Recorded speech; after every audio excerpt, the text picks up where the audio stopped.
Meu caro internauta, minha cara internauta, meu seguidor, meu ouvinte, antes de mais nada, obrigado pela sua presença aqui.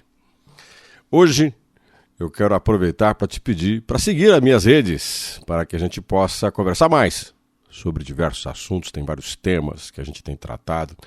Você pode conversar comigo pelo meu site, gilsonaguiar.com.br.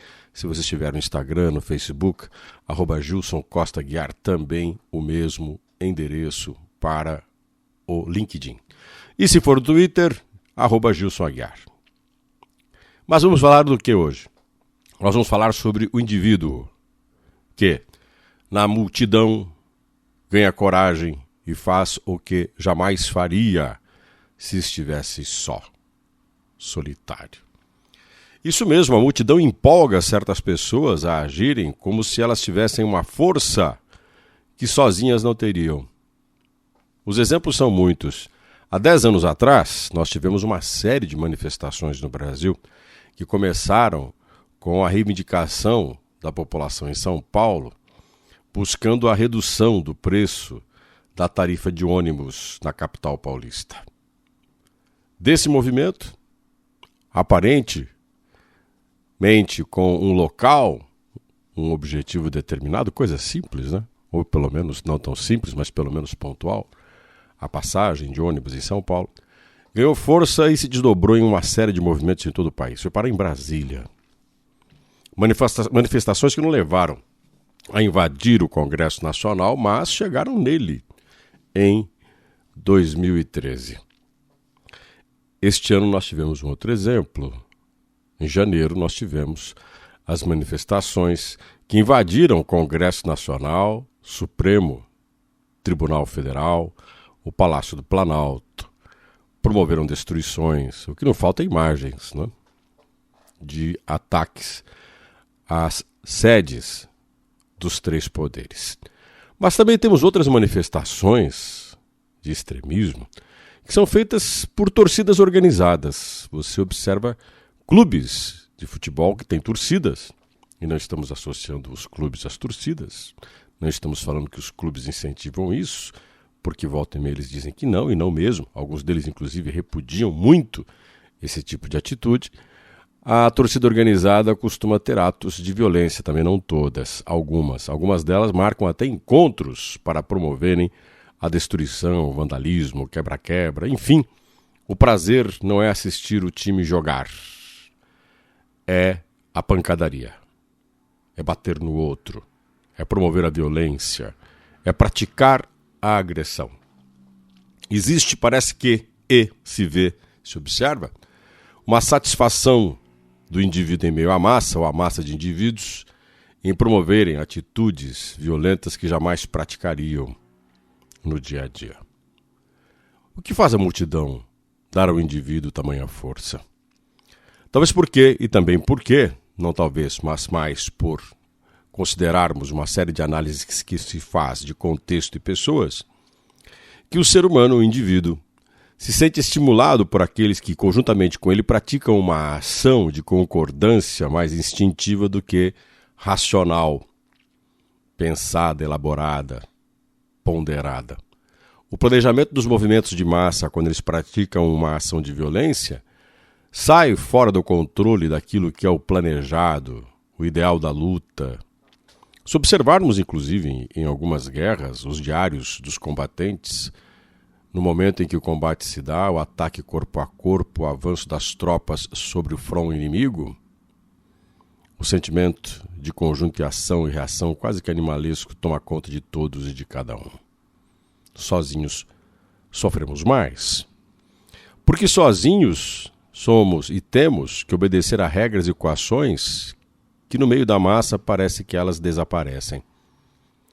Os vândalos que invadem, por exemplo, e nas passeatas de 10 anos atrás nós assistimos a isso, lojas, supermercados, saqueiam, roubam, tomam aquilo que não é seu, se dá porque eles estão encorajados por uma vontade, por um desejo que, se fossem indivíduos dentro de uma loja, jamais fariam.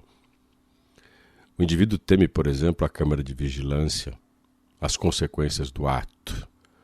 mas não incorpora o valor. Eu acho que aí tem uma questão muito importante. Até que ponto os indivíduos incorporam o valor daquilo que dizem acreditar? Até que ponto o ser humano, que afirma aos quatro cantos que acredita no respeito ao outro, na defesa da propriedade do outro, do que é do outro, de não tomar para si o que não lhe pertence, até que ponto ele realmente acredita ou só não faz porque teme as consequências do que é feito? Em meio à multidão, muitos não temem isso. Praticam a ação, agridem, são violentos, tomam para si atitudes em massa que sabem, não pagarão por isso. Na sociedade contemporânea, assistimos muito esse tipo de fenômeno, esse tipo de ação, que em conjunto promove o extremo, a perda da racionalidade. Mas o deprimente disso tudo que eu gostaria de destacar é por que os indivíduos precisam tanto da massa do controle, em vez de agirem de forma pensada naquilo que realmente acreditam e lutarem pelo que desejam, pelo menos expressam desejar. Por que o ser humano em meio à massa se perde e faz o que a massa coordena ou comanda?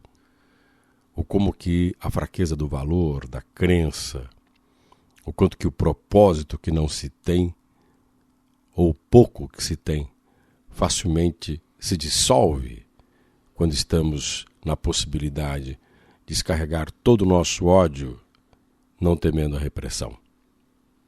A massa, a multidão, que tanto já fez, tanto já rompeu, tanto já lutou, por tantas causas combateu.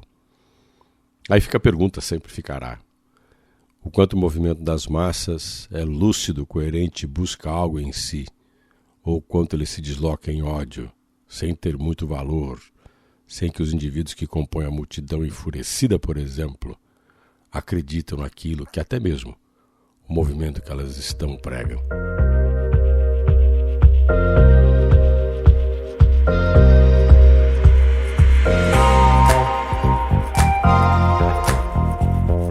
Claro que o que a gente está falando não é que a multidão, quando se manifesta, se organiza, quando a multidão sai às ruas, reivindica, não é uma coisa boa. Claro que as grandes mudanças na história da sociedade sempre se deu efetivamente por causa das grandes manifestações, das grandes mobilizações.